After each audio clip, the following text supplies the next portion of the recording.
दोस्तों के लिए माइक, मम्मी पापा के लिए चिंटू, हिजबुल मुजाहिदीन के टेररिस्ट्स के लिए इफ्तिकार भट्ट और हिंदुस्तान के लिए अशोक चक्र विजेता मेजर मोहित शर्मा। शौर्य टेल्स में आज एक ऐसी शानदार कहानी जो मेंटल टफनेस, फौलादी इरादे, मुश्किल से मुश्किल काम को अपने स्टाइल से एग्जीक्यूट करने और मौत के साए में भी जोश और होश दोनों बरकरार रखने का माइंडसेट सिखाती है। जय हिंद। मैं कैप्टन याशिका हटवाल त्यागी हूं, कारगिल वॉर वेटरन और मिलिट्री इंस्पायर्ड लीडरशिप कोच। आज की शौर्य टेल शुरू करते हैं। कश्मीर की वादियों में इंडियन आर्मी के 1 पैरा स्पेशल फोर्सेस के जांबाज मेजर मोहित शर्मा भेष बदलकर मिलिटेंट्स के कैंप में उन्हीं के साथ कई दिन रहे। कैसे रहे होंगे वो पल, कैसी रही होगी वो तैयारी कि खूंखार आतंकवादियों का भरोसा जीतकर उन्हीं के हाइड आउट में रहना, उन्हीं के जैसे बात करना और जरूरी इंफॉर्मेशन हासिल करना। और आतंकवादियों को भनक भी नहीं लगी कि जिसे वो इफ्तिकार भट्ट के नाम से जानते हैं वो तो इंडियन आर्मी की फौज का एक कमांडो है। गाजियाबाद के रहने वाले राजेंद्र और सुशीला के घर 13 जुलाई 1978 को एक बेटे का जन्म हुआ और उसे नाम दिया मोहित, सबका मन मोहने वाला। पढ़ाई लिखाई खेलकूद में अव्वल, गिटार, माउथ ऑर्गन और हेमंत कुमार के पुराने बॉलीवुड गीतों का शौकीन, हर नई चीज को सीखने की इच्छा, यह थी नन्हे मोहित की पहचान। पेरेंट्स उनके फौज ज्वाइन करने के इरादे से ज्यादा खुश नहीं थे, लेकिन बेटे की दिली ख्वाहिश के आगे उनकी एक ना चली। नेशनल डिफेंस एकेडमी खड़कवासला की हवा में मोटिवेशन ही मोटिवेशन है, जहां भारतीय सेना के भावी ऑफिसर्स की ट्रेनिंग के साथ फौलादी इरादों को भी तराश दिया जाता है। तो एनडीए में हॉर्स राइडिंग, बॉक्सिंग, स्विमिंग में चैंपियन और आईएमए की ट्रेनिंग के दौरान कारगिल युद्ध की खबरें सुन सुनकर मोहित का खून उबाल मारता। और फिर पासिंग आउट परेड का दिन आ गया। लेफ्टिनेंट मोहित शर्मा 11 नवंबर 1999 को 5 मद्रास रेजिमेंट में कमीशन हुए। जोश से भरे हुए मोहित की तैनाती जम्मू कश्मीर में काउंटर इंसर्जेंसी ऑपरेशन में हुई। बहादुर 38 राष्ट्रीय राइफल्स के सैनिकों के साथ कश्मीर वैली में बहुत भयानक ऑपरेशंस में मोहित ने अपनी टीम को लीड किया और कई मिलिटेंट्स का एनकाउंटर किया। इतनी छोटी उम्र में ही उनकी बहादुरी और यंग लीडरशिप को देखते हुए उन्हें chief of army staff commendation card से सम्मानित किया गया। इसी समय कश्मीर की वादियों में स्पेशल फोर्सेस के साथ उन्होंने कई ऑपरेशंस किए और अब मोहित ने मैरून बेरे और पैराट्रूपर्स की स्पेशल फोर्सेस ज्वाइन करने का मन बना लिया। यहां आपको यह बताना बहुत जरूरी है कि पूरी दुनिया में सभी पैराट्रूपर्स, चाहे वो किसी भी देश के हों, उनके सैनिक मैरून रंग की टोपी लगाते हैं। आसमान से पैराशूट के जरिए उतरकर पानी, जमीन पर ये रेजिमेंट्स बहुत ही स्पेशलाइज्ड ऑपरेशंस के लिए डिप्लॉय की जाती हैं। अपनी छाती पर बलिदान का बैज लगाए ये योद्धा जान हथेली पर लिए ब्रह्मास्त्र की तरह अचूक डेयर डेविल मिशंस को अंजाम देते हैं। इनका हिस्सा बनना शौर्य और वीरता का प्रतीक है। कठिन फिजिकल और साइकोलॉजिकल पैरामीटर्स को क्लियर करते हुए 1 पैरा स्पेशल फोर्सेस का हिस्सा बने मोहित शर्मा। साल 2004 में स्वर्ग सा कश्मीर नर्क सा सुलग रहा था। सीमा पार से सपोर्टेड बॉम्ब ब्लास्ट्स, कर्फ्यू, हत्या, आतंक और डर के माहौल में हिजबुल मुजाहिदीन, जैश ए मोहम्मद, लश्कर ए तोयबा के आतंकवादी रक्त बीज की तरह पनप रहे थे। जवान कश्मीरी लड़कों को ब्रेन वॉश कर उनके हाथों में बंदूक थमाई जा रही थी। घाटी में जान की कोई कीमत नहीं थी। आए दिन सिक्योरिटी फोर्सेस के साथ मुठभेड़ की खबरों से अखबार भरे हुए थे। इंडियन आर्मी और सिक्योरिटी फोर्सेस के लिए दुश्मन के अगले कदम की जानकारी और सटीक इंफॉर्मेशन हासिल करना बहुत जरूरी था। तो एक दिन वन पैरा स्पेशल फोर्सेस के अपने साथियों के साथ मिलिट्री ऑपरेशन की प्लानिंग करते हुए किसी साथी ने यूं ही कहा, कितना अच्छा होता कि हमारा ही कोई आदमी आतंकवादियों के कैंप में घुसकर सटीक इंफॉर्मेशन ले आए। बस फिर क्या था, बिना किसी डर और पर्सनल सेफ्टी की चिंता किए मेजर मोहित शर्मा इस डेयर डेविल आइडिया को मिशन बनाने के लिए आगे आ गए। मोहित को यकीन था कि वो ही इस आइडिया को कामयाबी से एग्जीक्यूट कर सकते हैं और उन्होंने तैयारी शुरू कर दी। और क्या तैयारी थी, परफेक्ट डिस्गाइज, लोकल कश्मीरी भाषा बोलने की प्रैक्टिस। कश्मीरी भाषा आसान नहीं होती, लेकिन उसे सीखना और बोलना, बातचीत करने का लहजा, तरीका, उठना बैठना, मैनरिज्म्स, यहां तक कि बाल, नाखून, फिरन, सब कुछ कन्विंसिंग लगना चाहिए। और सबसे बड़ा चैलेंज तो यह था कि उनके चलने का तरीका, जो एकदम फौजी था, उसे भी बदल दिया। मिशन इतना खतरनाक कि यदि मिलिटेंट को जरा सी भी शक भनक लगे तो रूह कंपाने वाला टॉर्चर और दर्द भरी मौत तो पक्की है। और यदि कामयाब हो गए तो टेररिस्ट्स, उनके इन्फॉर्मर्स, ओवरग्राउंड वर्कर्स, हथियारों की सप्लाई, हाइड आउट्स यानी छुपने की जगह, उनके प्लान्स, मंसूबे सब हमारे हाथ लग जाएंगे।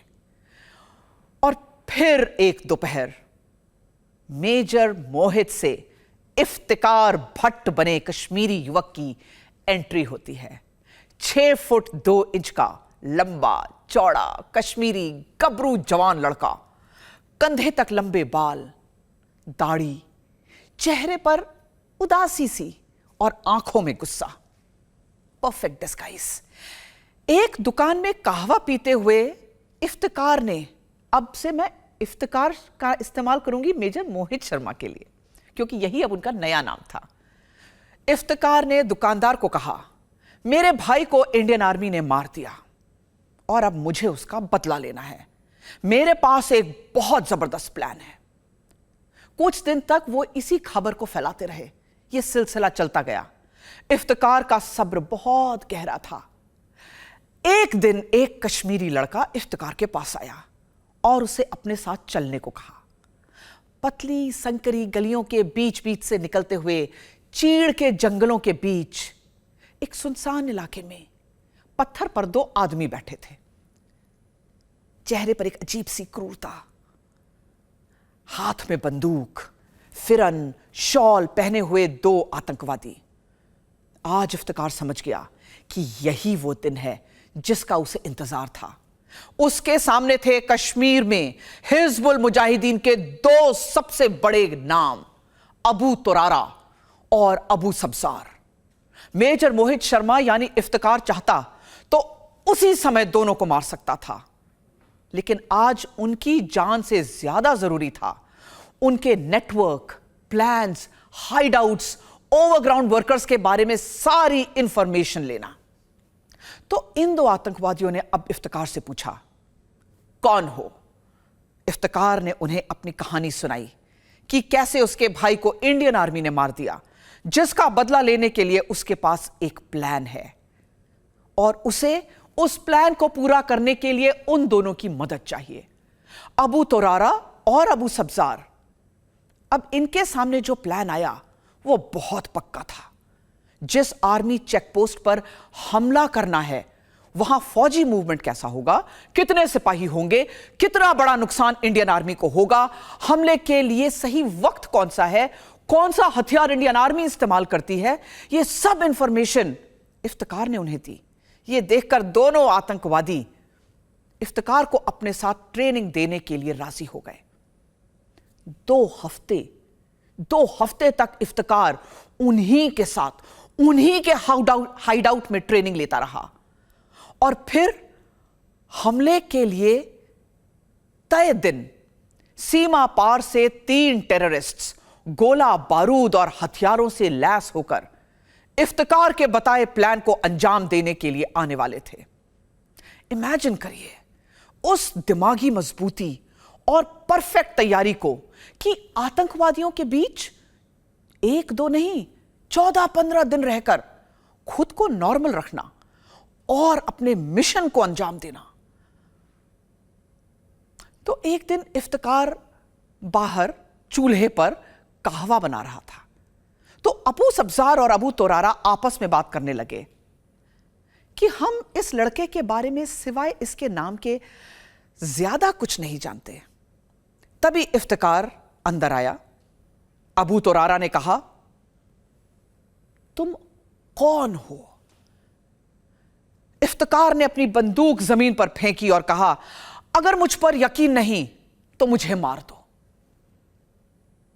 उसकी आवाज में इतना कॉन्फिडेंस देखकर अबू सब्जार और अबू तुरारा ने वो बात को वहीं छोड़ दिया और जैसे ही वो कहवा का ग्लास लेने के लिए झुके, इफ्तिकार ने अपनी फिरन के अंदर से पिस्टल निकाली और दोनों को पॉइंट ब्लैंक रेंज से शूट कर दिया। मिशन सक्सेसफुल हुआ।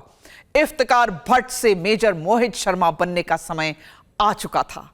अपनी जान की बाजी लगाकर मेजर मोहित शर्मा के हाथ बहुत सीक्रेट इंफॉर्मेशन आ चुकी थी, जिससे इंडियन आर्मी ने आगे चलकर घाटी में बहुत सारी हत्या, हमले, हथियार की खेप, सपोर्टर्स का नेटवर्क, इन सबको न्यूट्रलाइज किया और घाटी में अमन का रास्ता साफ होने लगा। लेकिन पिक्चर अभी बाकी है। साल 2009 मेजर मोहित शर्मा एक बार फिर कश्मीर की वादियों में अपनी रेजिमेंट के साथ डिप्लॉयड हुए। जगह थी कुपवाड़ा एरिया। वो एरिया बहुत हॉट था और अक्सर ही आतंकवादियों के साथ मुठभेड़ और एनकाउंटर्स होते थे। 21 मार्च 2009 कुछ टेररिस्ट के कुपवाड़ा से इन्फिल्ट्रेट करने की इंटेलिजेंस रिपोर्ट मिली। सिक्योरिटी फोर्सेस ने सर्च और डिस्ट्रॉय ऑपरेशन शुरू किया। मेजर मोहित शर्मा हफरूदा के घने जंगल में अपनी स्पेशल फोर्सेस की असॉल्ट टीम को लीड कर रहे थे। यह जंगल बहुत घना था और साथ ही यहां बहुत प्राकृतिक गुफाएं हैं, बड़ी बड़ी चट्टानें हैं जहां दुश्मन आसानी से कवर ले सकता है। जैसे ही असॉल्ट टीम जंगल के अंदर पहुंची, उन पर 3 दिशाओं से फायर आने लगा। जंगल गोलियों की आवाज से गूंज रहा था। दोनों तरफ से गोलियां चलने लगी। हैवी फायरिंग से हमारे 2 सिपाही घायल हुए। मेजर मोहित शर्मा रेंगते हुए, क्रॉल करते हुए आगे बढ़े और दोनों को खींचकर एक बड़ी चट्टान के पीछे लेकर आए। अब तक स्पेशल फोर्सेस की अचूक फायरिंग से दुश्मन को नुकसान होने लगा। मेजर मोहित ने एम कर ग्रेनेड फेंके और फिर 2 टेररिस्ट को ढेर किया। हमारी तरफ से आई फायरिंग से कुछ समय के लिए दुश्मन शांत हो गया और फिर एक गोली आई जो मोहित शर्मा की बगल से बुलेट प्रूफ के साइड से छाती को भेदती हुई अंदर चली गई। फिर भी यह जांबाज लड़ता गया और अपने साथियों को कवर फायर देता रहा। फाइनली कई गोलियों के गहरे घाव से लहू लुहान मोहित को लग गया कि अब उनका समय आ गया। अपने साथियों से दुश्मन का ध्यान हटाने के लिए उन्होंने दुश्मन पर आगे बढ़कर हमला कर दिया और उस खून से भरे हुए मोहित शर्मा, जिस पर अनगिनत गोलियां थीं, उन्होंने हैंड टू हैंड फाइट यानी गुत्थम गुत्था की लड़ाई में 2 और दुश्मनों को मार गिराया। क्या रहा होगा वो हिम्मती जांबाज आदमी। इस बीच हमारी फोर्सेस ने दुश्मन को घेर कर जबरदस्त फायरिंग करी, जिसके आगे पाकिस्तान से ट्रेनिंग लेकर आए टेररिस्ट की एक नहीं चली और वो सब मारे गए। और बाद में पता चला कि उनमें से एक स्नाइपर गन से एम लेकर अचूक फायरिंग कर रहा था। मिलिट्री हॉस्पिटल में मेजर मोहित शर्मा की जान बचाने की बहुत कोशिश हुई, पर यह चमकता हुआ सितारा जब तक चमका, उसने हर ओर उजाला कर दिया था और बहादुरी की एक हैरत अंगेज मिसाल कायम करी। ऑपरेशन पिनाका में मेजर मोहित शर्मा समेत हमारे 4 और सिपाही शहीद हुए। यह देश सदा उनका ऋणी रहेगा।